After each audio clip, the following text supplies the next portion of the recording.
people into the country illegally. That is amazing. Honorable human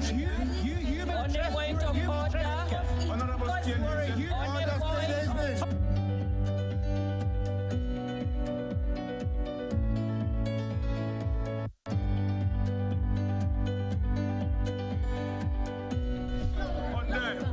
they are not picking our calls.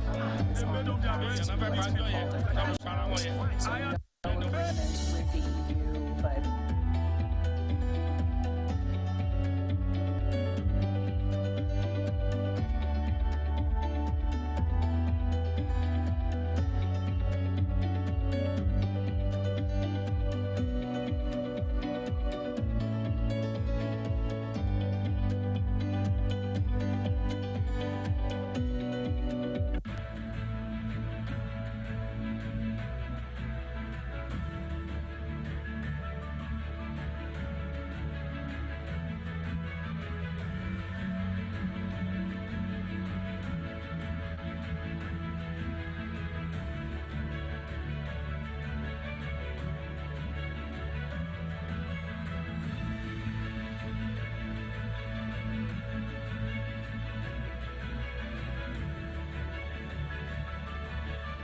Tit Bits on Atlantic Television Network. This is a show where we bring you news, events, and stories from across the world.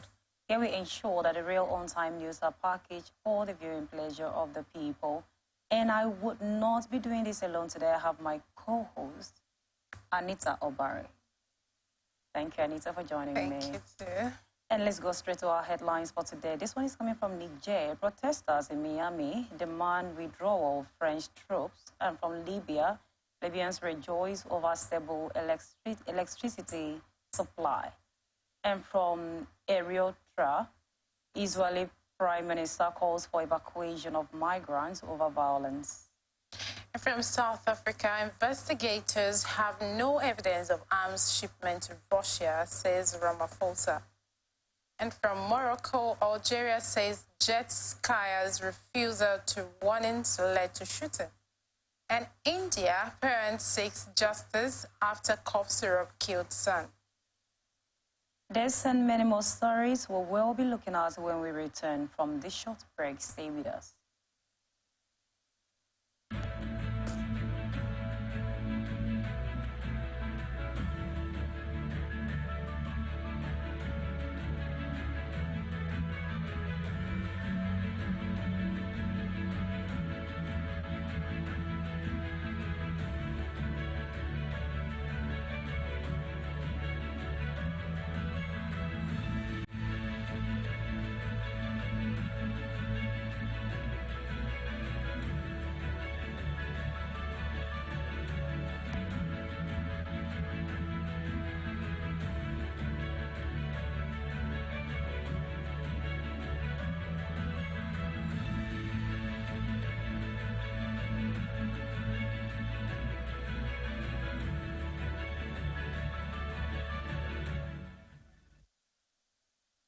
Welcome back. This is International Tit Bits on Atlantic Television Network, and now to our stories.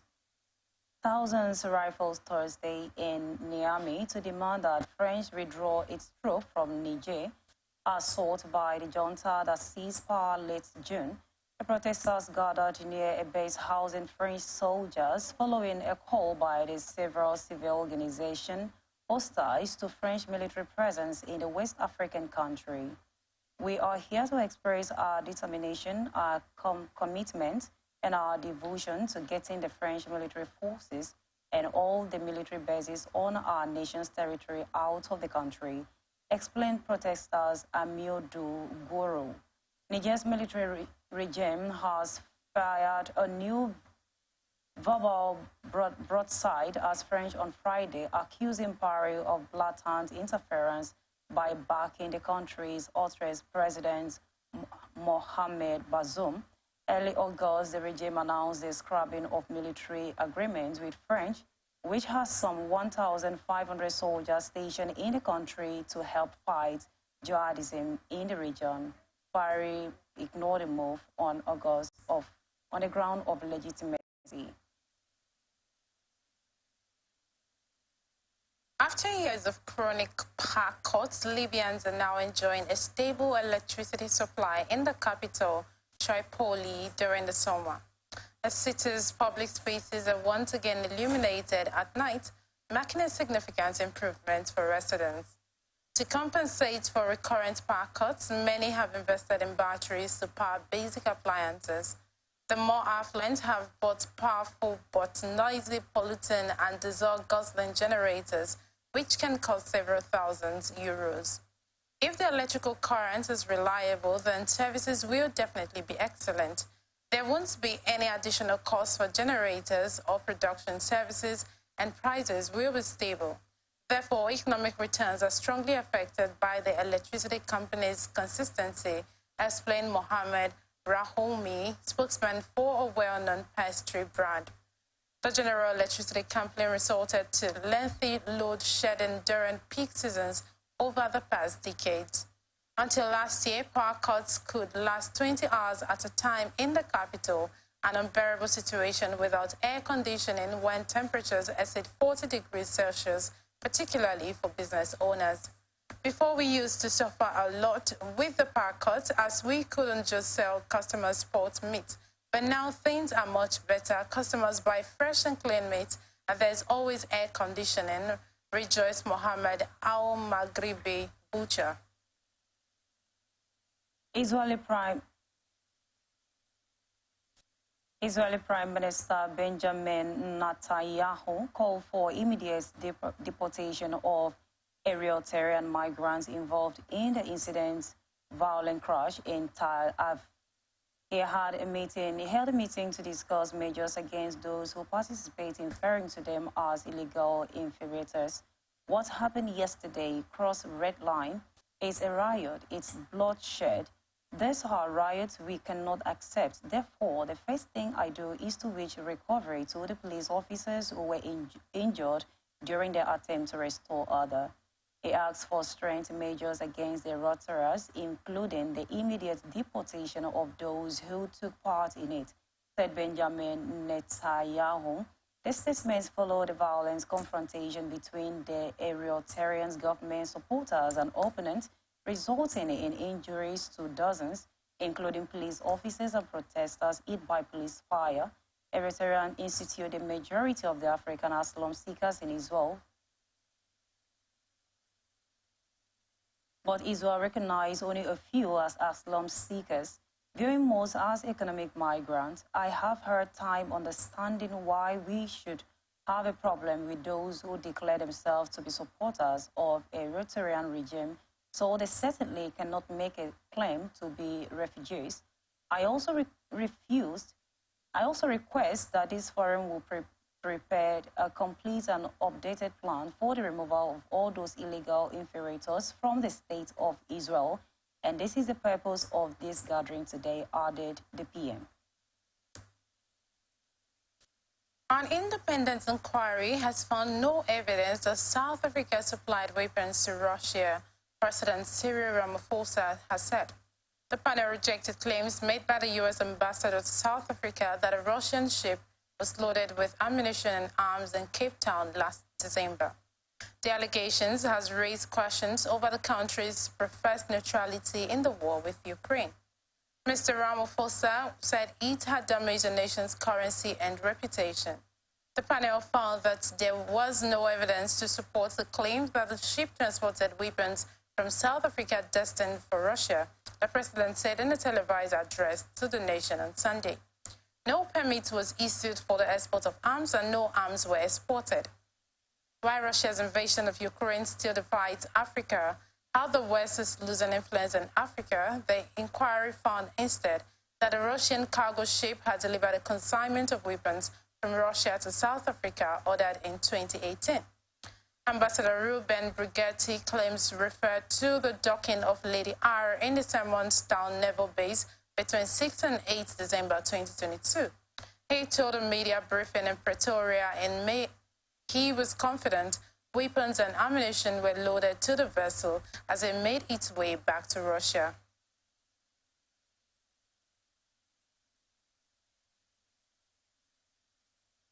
Algeria said Sunday, September 3rd, that its security forces has opened fire this week after a group of jet skippers from Morocco ignored warning, shot and refused to comply with orders to stop.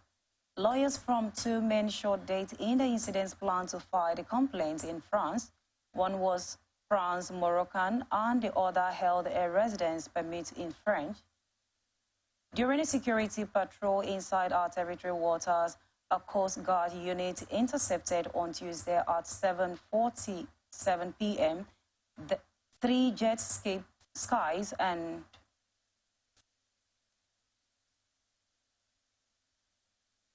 clandestine entrance our territory's waters, and Defense Ministry press release said after issuing an audible warning and ordering them to stop several times. The suspect refused to comply and fled. It added on Tuesday, incident which 2 terrorists were killed. Read more.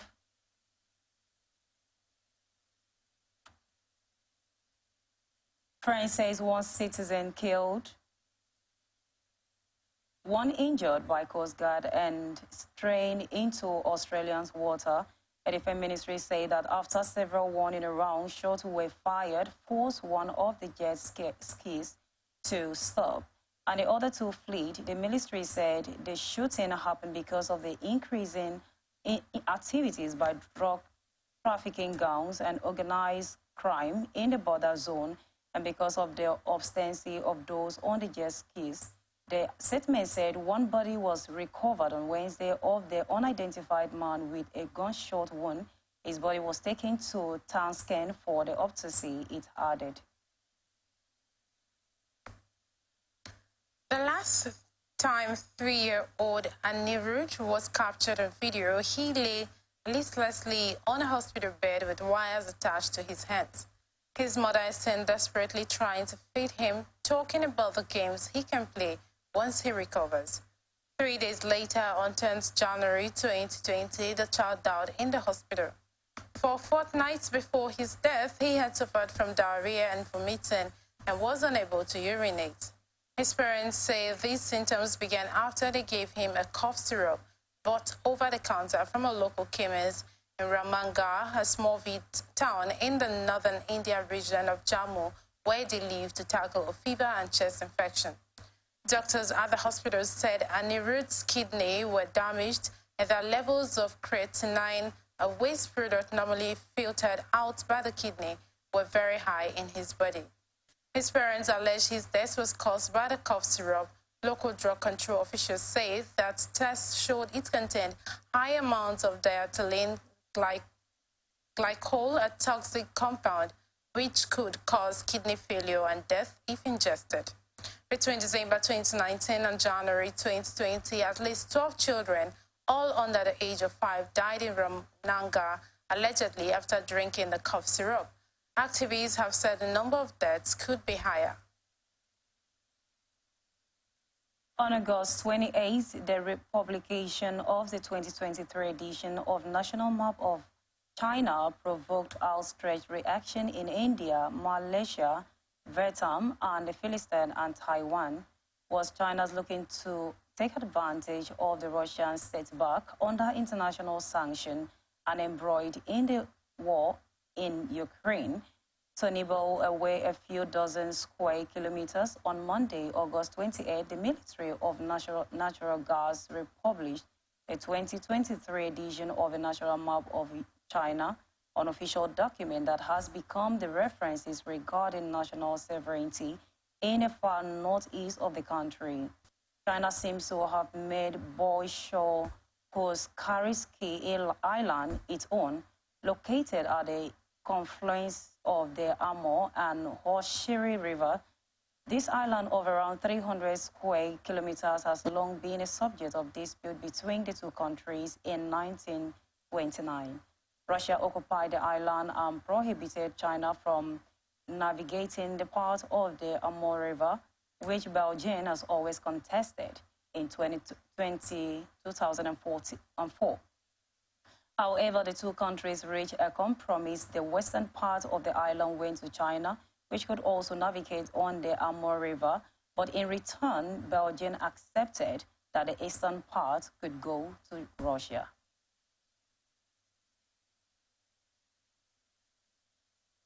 South Korean teachers are set to rally on Monday and sit out of work to demand better protection of their rights and to protest what they say is widespread harassment by overbearing parents that have led colleagues to take their own lives. Complaints by public school teachers over mistreatment by parents and students, including being accused of child abuse for disciplining pupils, have grown sharply after a young teacher was found dead in July in an apparent suicide. Scores of teachers are about to take a leave of absence and protest on Monday. Government and school board officials have scrambled to stave off major disruptions of classes and promised legal steps to better protect educators. The number of teachers who stayed away from class was not immediately clear, but local media said dozens of schools across the country were expected to close because teachers say they would not work. Authorities said collective action by teachers to disrupt classes was illegal and warned of disciplinary measures. The South Korean Teachers Union is not involved in organizing the demonstrations on Monday, said the group leading the protest, everyone together as one.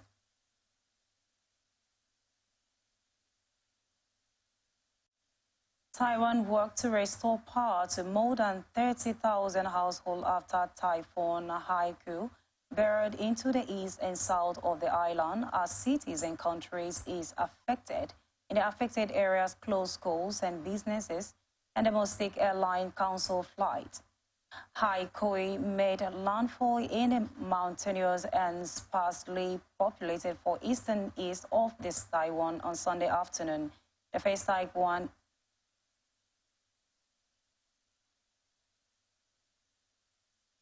typhoon to directly hit Taiwan in 4 years, it then moved across the southern part of the island.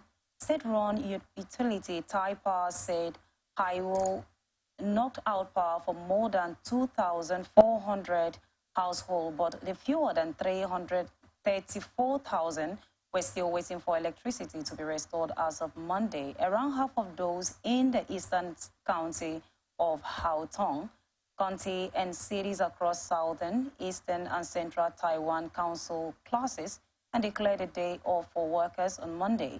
In the capital city of Taipei, where there's sporadic gushy rain showers, Taiwan's semiconductor manufacturing, the world's largest contract chip maker, said in a plant in Taiwan were operating normally and had not been affected by the storm. Taiwan's fire department reported 5 injuries as a result of the typhoon, but not deaths. Taiwan's government said more than 7,000 people have been evacuated, mainly in the south and east. Pope Francis on Monday wrapped up a historic trip to Mongolia, whose main purpose was to visit the minuscule Catholic community, but which took on international connotations because of his overtures to China over freedom of religion in the bordering communist country. Francis ended his 5-day visit with a stop to inaugurate the House of Mercy, a multi-purpose structure to provide temporary health care to the most needy in the Mongolian capital, as well as to the homeless, victims of domestic abuse, and migrants.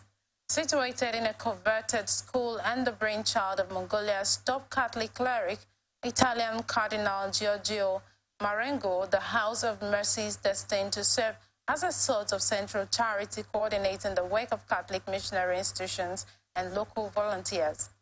The true progress of a nation is not gauged by economic wealth, much less by investments in the illusory power of armaments, but by its inability to provide for the health, education, and integral development of its people. Francis said at the House. He said he wanted to dispel the myth that the aim of Catholic institutions was to convert people to the religion as if caring for others were a way of enticing people to join up.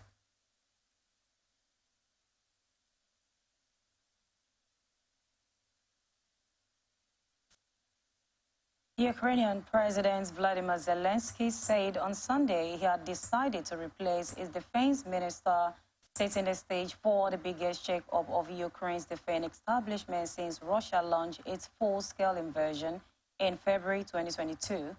In a nightly video address to the nation, Zelensky said they would dismiss Defense Minister Oleksiy Reznikov as would be asked Parliament this week to replace him with Rotem Morov, head of the country's main privatization fund.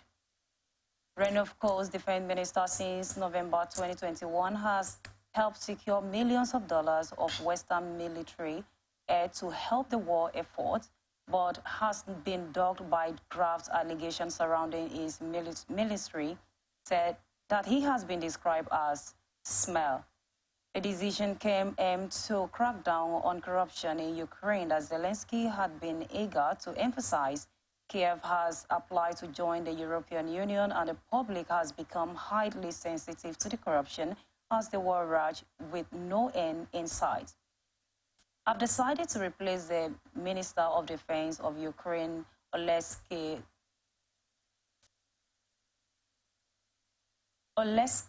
Reznikov has been through more than 500,000 days of full-scale war. Zelensky said, I believe the military have been approached and more formats of interaction with both the military and society as a whole. Zelensky said he expects Parliament to approve Merov's appointment, adding that the Merovos does not need any additional introduction. Zelensky has to submit Merov's candidacy to Parliament for review. Madrid's mayor on Sunday advised all residents to stay at home as the capital braced itself for torrential rain and storms affecting parts of Spain. National Weather Agency issued a maximum red alert, which means possible extreme danger for Sunday in the Madrid region, Toledo province, and the city of Cadiz. It said up to 120 liters per square meter of rain could fall over 12 hours in Madrid. Due to the exceptional and abnormal situation in which rainfall records will be broken, I asked the people of Madrid to stay at home today. Madrid Mayor José Luis Martinez Almeida wrote on X, formerly Twitter. Dark storm clouds were gathering over Madrid during the early afternoon of Sunday, but many people were outside as usual. I think the red alert is a good idea, said Madrid resident Manuel Loro, 42. The best thing to do is not to use your car today. It's going to be strongest at 6 o'clock, so we'll go home earlier. Madrid's emergency services sent texts to residents warning them of flood risk and advising them not to use vehicles.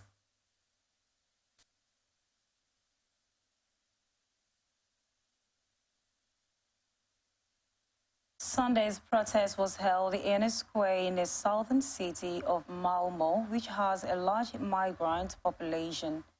Sweden's police arrested 2 people and detained about 10 people after the riots broke out. Swedish police on Sunday, September 3rd, arrested 2 people and detained around 10 people after the violence broke out at a protest involving a burning of Quran, police said. The protest was organized by the Iraqi refugees. Sharon Monica, those protests, which have included public declaration of the Muslim Holy Book, have sparked outrage across the Middle East. Sunday's protest was held in a square in the south city of Malmo, which has a large immigrant population, and according to the public broadcaster SVT, around 200 people had shown up to watch. Some onlookers have shown upset feeling after the organizers burned writing, police said in a statement. The mood was at times heated, the statement said, adding that the violence riot occurred at 1:45 p.m., penalizing Moscow-born foreign-born, meaning embarking on an extraordinary dangerous part. According to police, the event had ended after the organizers left, but a group of people remained at the scene. About 10 people were detained for disturbing the public order, and another 2 were arrested, suspect of the violence rioting.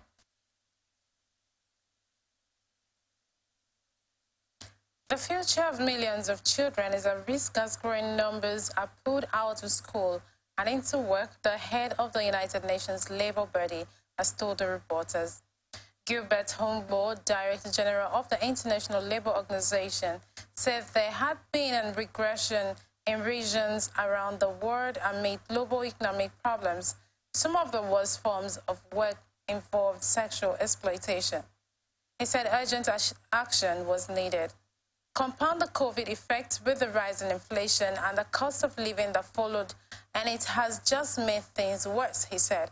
Unless we act now and we act decisively and fast, the problem will continue to worsen. Data compiled by the UN in early 2020 found that some 160 million children were being subjected to child labor, and that global progress to end it had stalled for the first time in 20 years. Mr. Humboldt, the former Prime Minister of Togo, said early data suggested the trend was continuing.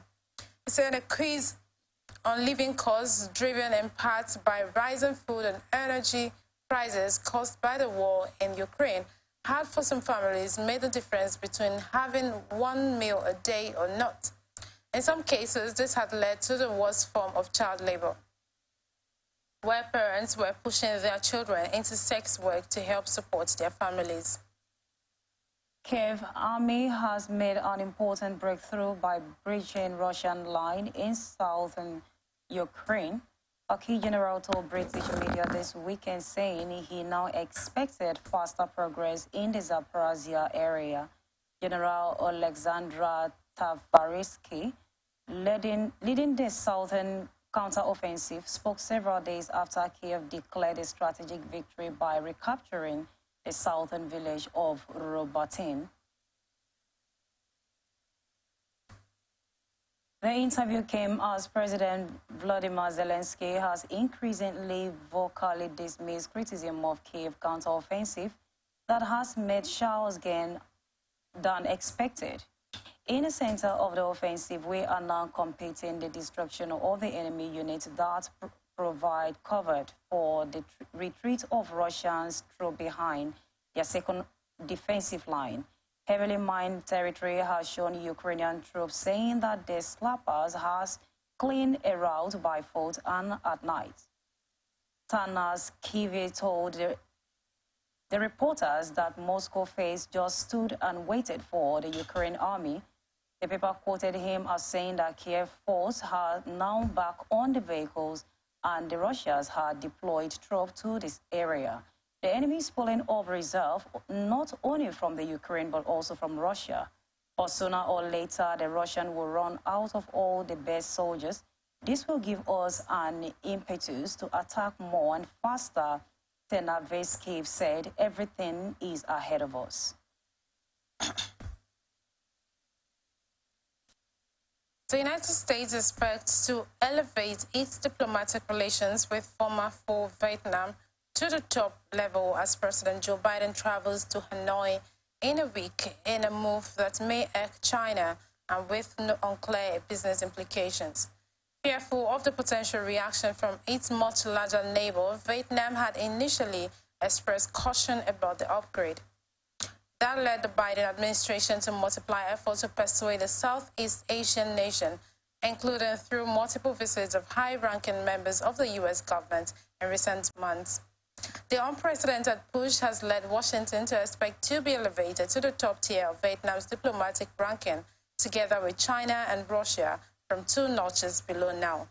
Biden said it publicly in July, and officials in both countries have since informally expressed optimism about the 2-step upgrade, although no official statements have been released from either government.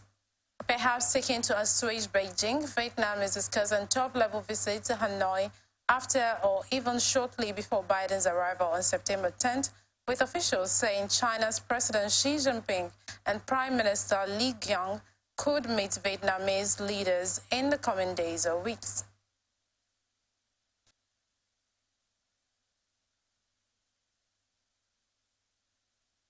U.S. President Joe Biden said on Sunday that he was disappointed that China President Xi Jinping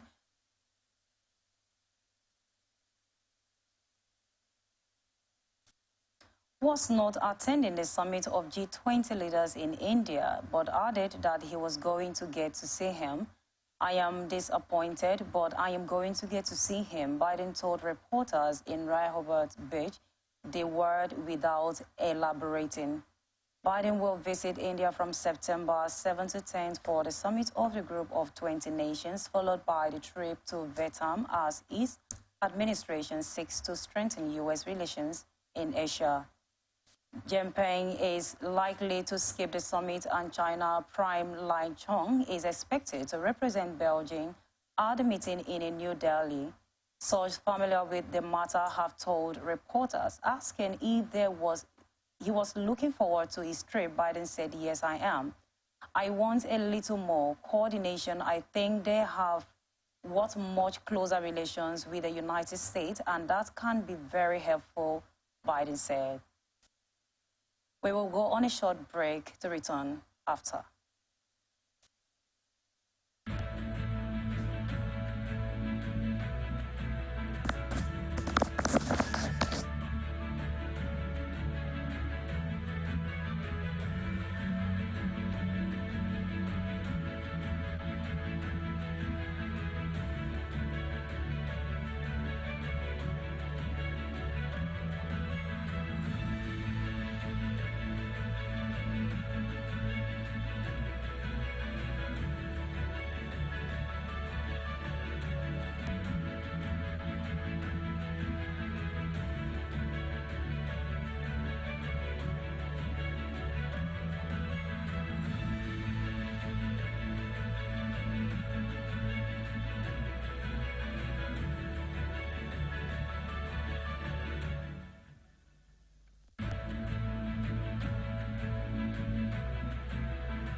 Welcome back. This is International Tit Bits on Atlantic Television Network, and now to the rest of our stories.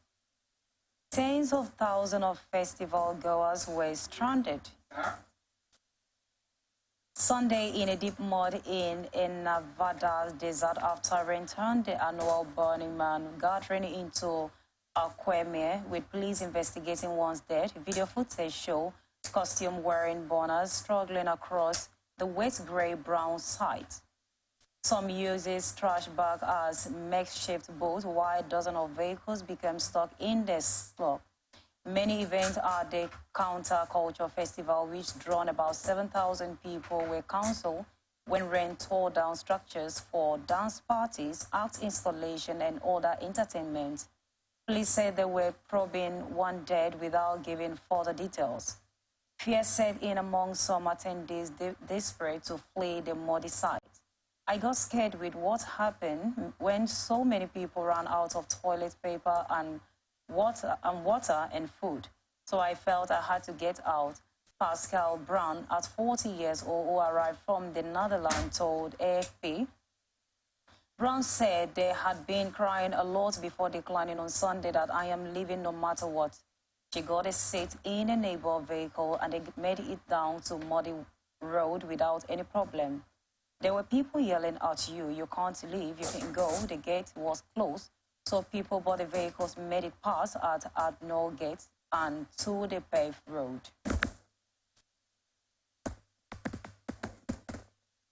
A prison in the United States of Aminosta was placed in a lockdown on Sunday after a dozen of migrants refused to return to their cells. The protests staged by around 100 prisoners were later resolved without incident, officials said. Inmates were unhappy at being kept in their cell due to underdrafting over Labor Day weekend, the State Department of Corrections said. All inmates had now returned to their cells, the DOC spokesperson added. Extra police units, firefighters, and other emergency teams were stationed outside the facilities in Bywater, about 25 miles east of the state's largest city, Minneapolis. Advocacy for the inmates said the incident was a protest over prison conditions, including the excessive heat, limited access to shower, and the ice and unclean water drinking. The U.S. National Weather Service hit advisory in the place until Tuesday for the area, warning the temperature could reach up to 100 degrees Celsius. The increasing frequency of the dangerous heat condition has drawn renewed attention to U.S. prison and called for reform. The DOC said the prison is short of 50 officers, which has been expedited by the holiday weekend landing to intermediate lockdown of inmates since Friday. U.S. singer-songwriter Jimmy Buffett, best known for the 1970s hit Margaritaville, has died aged 76. Jimmy passed away peacefully on the night of September 1st, surrounded by his family, friends, music, and dogs, said a statement on his website. He lived his life like a song till the very last breath and will be missed beyond measure by so many. A statement on the singer's official website said he has been diagnosed with skin cancer for 4 years. Buff was born in the U.S. state of Mississippi, but was raised in neighboring Alabama before moving to Marshville, Tennessee. He worked for the music and entertainment magazine Billboard with the dream of making it as a country singer. He later moved to Florida, where he helped to create the tropical rock genre, which would later become more mainstream thanks to artists such as Jack Johnson. Buff made his musical breakthrough with his 1977 album Change in Latitude, Change in Attitude, which include the song Margaritaville, which enjoyed 22 weeks on the Billboard Hot 100 chart. The U.S. embraced a policy that failed to recognize Taiwan as a nation and adopts the posture of strategic ambiguity over whether or not it is defending its Asian country against a Chinese invasion. Indian American Republican presidential candidate Vax Ramaswamy has said Beijing considers Taiwan as a breakaway province and insists it would be unified with the mainland by force if necessary. Taiwan, however, sees itself as completely distinct from China. It is vital for U.S. national security interests to ensure that China does not acquire sole control of the global semiconductor supply chain. Ramaswamy said in a statement on Sunday amidst increasing tension with China on the Taiwan issues. Accordingly to the U.S. said, shift from the strategy ambiguity to strategize clarity comment to the affirmative defend Taiwan against Chinese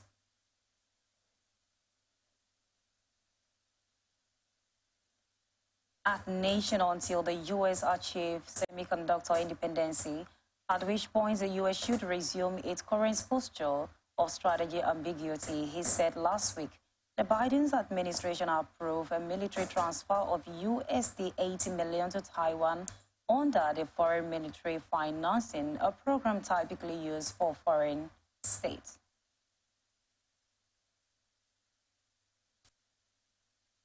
2 people were killed and 6 others wounded last Saturday in a shooting in a sparkling lot of the interception venue in Ottawa, authorities said. 2 weddings were taking place at the venue when gunshot erupted outside, sending shock gusts scrambling for safety. It was chaos. There was no general direction of where people were running. It was just everywhere. Nicole, who came to the wedding to pick up his friend, told AFP, declining to give in his surname. It was rap short, and then they were screaming, and then there was a pause, and there were more shots, probably like 15 to 60 more shots that I can recall. Nicole said the shooting began at 10:21 p.m. Saturday in a parking lot of the Southeast Convention Hall, where 2 separate wedding receptions were being held simultaneously. Police said to stay in our vehicle. We could not leave the scene, the witness said. Ottawa police confirmed that the facilities were of the 2 men, aged of 26 and 29, both from Toronto, Canada's largest city. Police said the Americans were among the 6 wounded, but their lives were not in danger. Their identities were not released. We were in the process of connecting the pieces of the puzzle, Martin Clogsey, police inspector, told AFP about the ongoing investigation.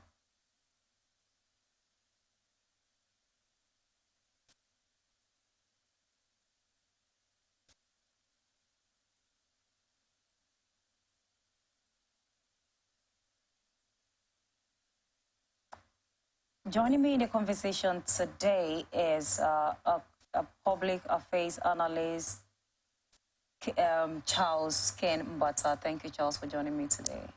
Raymond Ken Mbata. It's good to have you, Raymond Ken Mbata. Thank you for the correction. All right, let's look at the story for the conversation today. The future of millions of children is at risk as growing numbers are pulled out of school and into work.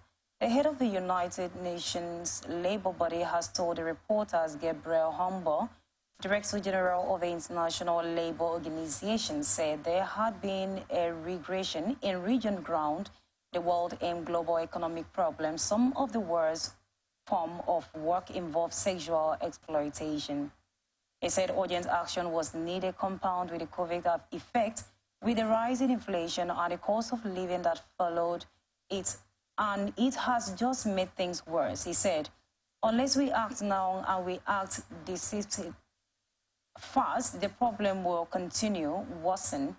Data compiled by the UN in early 2020 found that some 160 million children were being subjected to child labor, and that global progress to end it has installed for the first time in 20 years.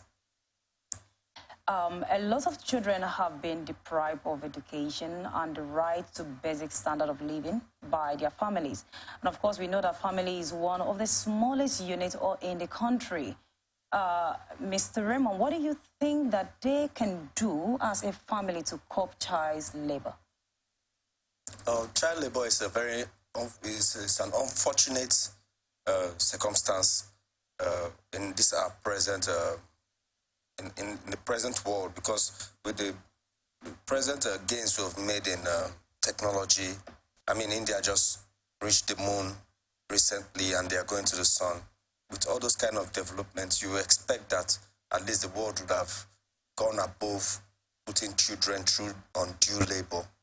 And it's also found out that most of the children that are under this practice of child labor are not doing it of their own willing, because their families are unable to cater for them. So they now have to step in as breadwinners for their families, maybe because of poverty of the family they are from, or maybe the loss of the job from the caregiver. The person taking care of the children perhaps lost their job and they cannot take care of the children as much as, and they are now subjected to move the child from school and send the child to do some other labor that is not beneficial for the child's development. So I don't think it's something that is not intentional. It's not something that is chosen. It's something that they have to do to survive. So it's not a question of what can the families do to stop child labor. what can the governments in charge of these families do to alleviate the poverty in those families so that they don't have to send their children to start making money for them to be able to feed and survive. Okay, you are actually emphasizing on poverty, and it seems it is one of the major roles why when it comes to child exploitation. Now, what is your position on poverty elevation? And when you say that it is not what about the parents can do, is it what about the governments can do? Where can the government possibly come in here? Yeah, the government can make it compulsory for all children from 16 and below to have education, compulsory education, free from the government. If the parents don't have to pay for their children's education, it will be easier for them to let the children learn more under a government-supervised environment. The government too can also step in by also making feeding in schools also mandatory. Because, you know, the child can't really learn in an environment where the child has not eaten. When hunger is in the stomach, nothing else enters the stomach, nothing else enters the head. So I think the government, being the big player in this, has to assist those families and at least making it compulsory for all children to be able to get mandatory education, at least up till secondary level. Then secondly, they can as well make feeding in schools compulsory. Okay, when you're talking about government making schools compulsory, what about in some cases where, in some states as well, maybe countries, where the government has made school compulsory, free and fair, free education to start with, but you still see some parents preferring their children to go to farm or to hawk by the roadside. What will you have to say about that? The government, if the government has, first of all, made it mandatory for education from the child till the teenage age, education is compulsory and they're able to take care of feeding for the children while they are learning.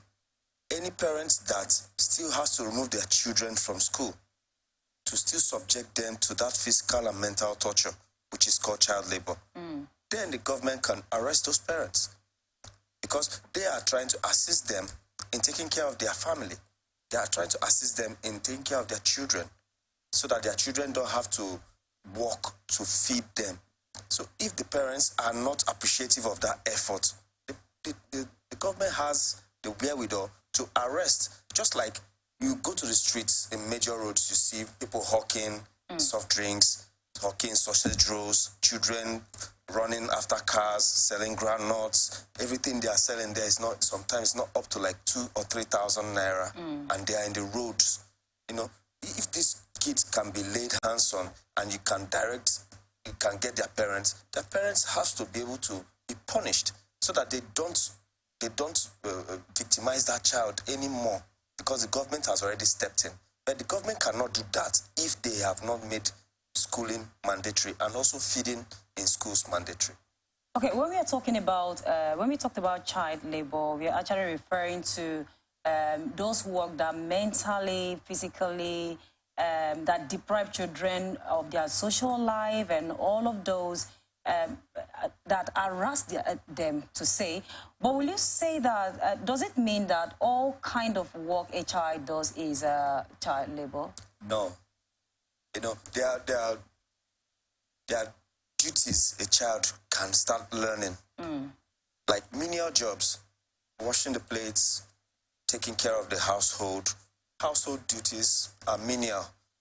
That's not child labor. The child is not doing that to make money. Then, during holidays, the child decides that they want to go for summer education, summer training. You know, you can leave during the holidays, you can go and work, and when school resumes, you come back. I think that's not under child labor. That can be encouraged. Okay. Yes. And now to parents out there, yes, we're actually talking about child labor today. You know, there are some kind of things you will send your children to do that can affect them mentally, physically, that can affect their social lives as well, that can affect them when it comes to education also. Sometimes it's not you that actually send them to do this, but you just see when you are away, your children have gone out to go and hug, and so have you. And again, when you hear that government has given free education, don't hesitate to make sure that your children jump on this opportunity. It's good to farm, but there's a limit to what a child can do. So let's help to curb child labor, and it actually starts from home. So let's do something about it. From the families, let's do something about it. The government would not be able to do something if you don't do something. If you subject a child to a hard labor and a child grows up with it, there's nothing you will talk about education or social life that the person will be interested in. So let's do something about it and help to curb child labor. Let's help the government while the government help us. That's the much we can take on today's show. Thank you so much, Raymond. Thank you for having me. For joining me. I earlier addressed you as Charles. It's all right. Thank you so much. In case you missed out on any of the stories, we have platforms for you to follow. Do join us on Facebook and YouTube at Atlantic Television Network, Instagram and TikTok at Atlantic TV Network 1, Twitter at Atlantic TV Net, or you can watch us live on our website at atlanticnetwork.tv. Do remember that peace and unity are the pathways to progress. Thank you for watching and continue to stay connected on ATM Socials. I am Immaculata Jake Berikana.